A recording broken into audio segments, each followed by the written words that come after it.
Здравейте! Аз може би си мислите, че съм някакъв блогър, но истината е, че аз в момента пробвам камера. Камера пробвам, да. Също така пробвам и звук, защото от там, къде трябва да излиза звук, не излезе звук и се наложи да сложа такова звуково, да излиза, да приема от тук звук и да отива там. Да.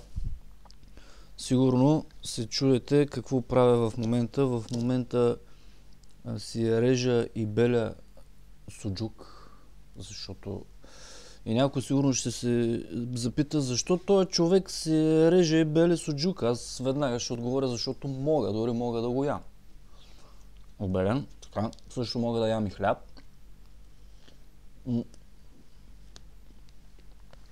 Дори и кисели краставички мога да ям.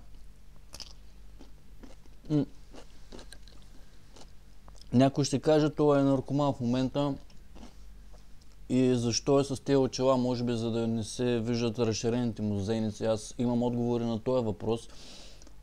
С очила съм, защото мога да бъда с очила, но най-важната причина е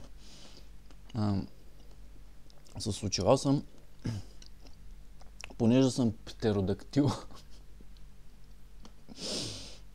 Да, и нормалните човешки очи, нали, те мигат така, докато моите мигат така. Да. Също така съм длъжен да ви кажа, че човечеството живее в една огромна заблуда, че реално вие, хората, сте хора. Всъщност, истината е, че вие сте жаби, точно така жаби, някои от вас доста крастави, но на вас ви е внушено, че сте хора.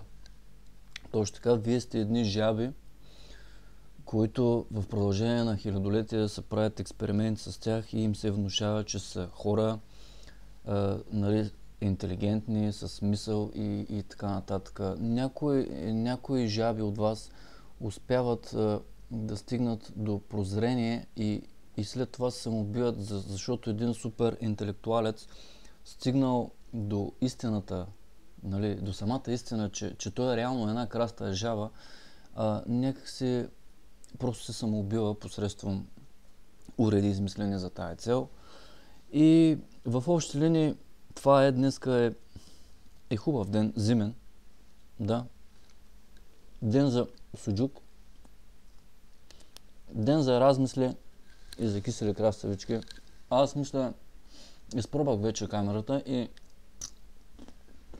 ако всичко е наред, предполагам, това в момента се е записало.